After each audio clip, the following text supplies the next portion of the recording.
Hello everyone and welcome back to Baby Bump Theory. Today I am at My World Preschools and I am chatting to Rupal Ganatra. Rupal is one of the directors of the schools and has been in the education field for over 2 decades, which is amazing. And she is intensely passionate about supporting parents and helping them build the right foundations with their children. So thank you so much for joining us here, Maia. And welcome to the channel. Thank you. My pleasure. Thank you. So I'm going to dive right into the deep end and start talking about one of those difficult problems that parents face everywhere, right? So let's get started with sharing. It's a big one, isn't it? Yeah, it's one of those things that I think all parents face at some point in their lives, right? So getting children to share their belongings or their toys, like how do we deal with this? Why is it so difficult? And is there a better way than just sort of forcing them to do it in a stern way? Okay, so I think what's important to do is to look at the reasons behind why we want them to share. And obviously the reasons that we want them to share is so they can become more empathetic, they can learn these skills. Exactly, right? yes. But if we go to when you want them to share their toys, so one of the examples that I always give is imagine if somebody comes to your house and they say to you, oh, I really like this ring, can I have it? Can I? No? No. Oh, why not? Because it's mine. Right, okay. So when you sit with your child and you want to work in a respectful manner and teach them sharing, so you're going to say to them, okay, you have your friends coming over, but should we sit down together and choose which toys they can play with, or can they play with any of the toys? And then allow them to put away their favorite toys. Like I'm assuming you'll probably put away your gold ring the next time you see me, right? So that way you're involving them in the decision making, the process, and they're also learning that responsibility. Okay. And you're also bringing in sharing in a very natural way. Okay. Does that make sense? That does. Brilliant. Okay. Thank you so much. Okay, so moving on to the next big challenge, and that's screen time. This is like one of those get out of jail cards that we parents have, and it's so hard to control. Like, what is the best way to deal with it? What are your thoughts?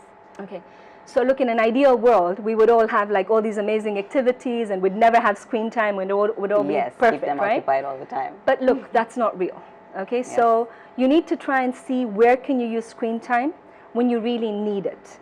But on a day-to-day basis, when you're at home and things with older children, try and make up like a schedule. So if you're giving them screen time, maybe say for half an hour, put that into a schedule. So that when they come and say to you, no, but I want to go and watch TV or I want to do this, you can actually refer to the schedule. It's always a good idea to have real tools. So then you can say, okay, so let's see, what's the time? So it's 3 o'clock. Okay, so this time you're supposed to be doing this. And sit down together with them to make the schedule. So again, they're taking responsibility for whatever the decisions are that you're making together. So you're involving the child in the decision making. Exactly. And then when you say like maybe from 6 to 6:30 they can watch TV, then you know that's 6 to 6:30 and they also know it. And one of the tools that I love, especially with older kids, that works quite well with younger ones as well, is to have contracts. Okay, so you come together and you say, okay, so when I come back from school, this is what I do, then this is what I do, then this is what I do. So you're also using a clock, so you're also starting to teach them about time. Okay, which is a brilliant way to bring in visuals as well. Have a visual, have a real clock.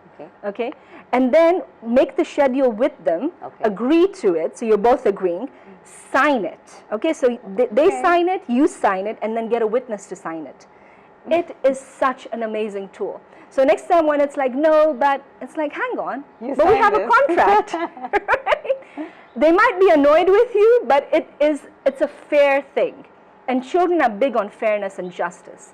So that's always a good tool to use.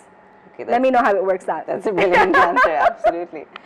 Okay, so now when we start to remove screen time or force our children to do something against their will, right? And for whatever reason, what follows is a temper tantrum, right? And I hear parents all the time complaining, my child has temper tantrums all the time. What's the best way to deal with temper tantrums? Okay, so first I would start with acknowledging the emotion. Okay, because a lot of times it's like, oh, don't be angry. No, but I am angry. Okay, so a lot of times you end up in a power struggle where it's like, don't be angry, I am angry, don't be angry, I am angry. Say, I can see you're really angry and this is really frustrating for you, right?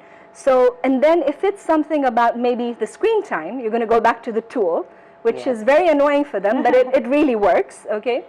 But let's say if it's something like, and give me an example where maybe a temper tantrum might take place.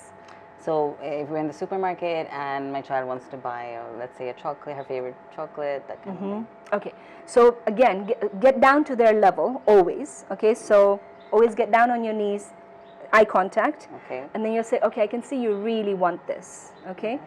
I can see it's very frustrating for you. I can see you're really angry. Now again, look at the age of the child. If they're very young and you're trying to say all this and they're already full-blown, you know, disconnected from logic, you're not going to be able to do this. Yes. So at that point, just say, okay, I'm not going to be able to give you this. Scoop them up and leave if possible. Okay. All right? If not, then just acknowledge it. Yes, I can see this is really upsetting you, but you're not going to have a chocolate right now. And ignore all the people around who decide that, you know, and coming and saying, oh, try this and try that. You know your child, okay? Yes. But in the future, what you can again do, when you're seeing that these tantrums are coming up in specific places or at specific times, look at the patterns.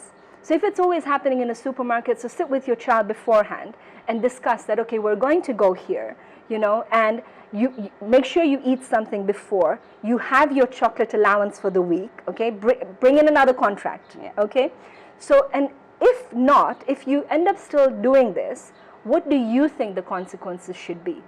So discuss with them. So next time, okay, maybe I don't take you with me, or maybe, you know, we're not buying that. We're not buying this, or so what are the consequences? Okay. So, and make sure you follow up. And the consequences have to be real to the situation. Okay, so not something like today it's Monday and Sunday I won't take you somewhere. It's too long. Okay. So it has to be in the moment. Right. Okay. So when you've discussed this and then this happens, and then you come back home and you will say, okay, you remember we agreed this. So next time when I go to the supermarket, I won't be taking you with me. And don't. Because that is the way you need to follow up. So they understand that these actions have consequences. And then if you're going to give them another chance, then you're going to see if the behavior has changed or not. Okay, so let's move on to something what usually follows a tantrum, right? That is disciplining your child. Now, parents use different tools. So some of them use timeouts, naughty corners, some go on to punishments.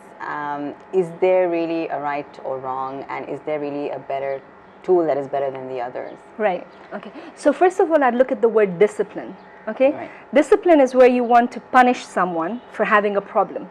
Yes. Right? Yes. But if we change it and we think of it more as guidance, okay, because our children don't know the social rules, they don't know what to expect.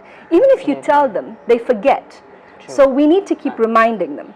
But what you do want to do is, I call them toolboxes, okay? So you want to give them a toolbox. Now let's say when a child is angry and he hurts someone, okay, and you put him in a corner. But what tool have you given him for the next time when he's angry? Either he won't hurt someone, but just because he's scared of going, but he hasn't really got a tool. Exactly. Right? So again, let's start with acknowledging, okay, I can see you're really angry, okay, but I won't allow you to hit. So this is where you're putting in your boundaries, okay? I won't allow you to hit and I won't allow you to throw things. But let's look at ways in which we can express our anger. Even mommy gets angry, even daddy gets angry. But what do? Maybe count to 5, or maybe go and punch a pillow, go outside and scream. They love that one, by the way. So just make sure if you say it, you have space, hey? Okay? So you really want to work on giving them tools. Tools to deal with that anger and frustration. Exactly. Okay. Exactly. Again, acknowledging and then giving the tools that will enable the change of behavior.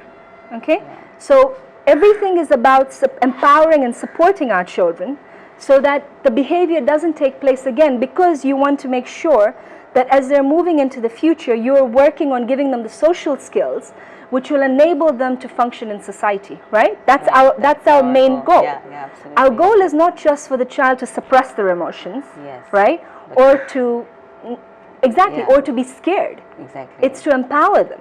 Yeah. So this is where we're bringing in the tools. Okay. It's a brilliant answer. Thank you so much, Most Rupal, welcome, for sharing your knowledge and wisdom with us. And thank you everyone for those who are watching. I hope you found the video useful, and I hope you will be able to take some of the examples that were given by Rupal and incorporate those in your parenting lives.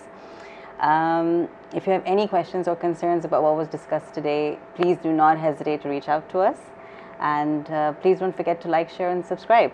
And thank you, everyone, and see you very soon. Thank you.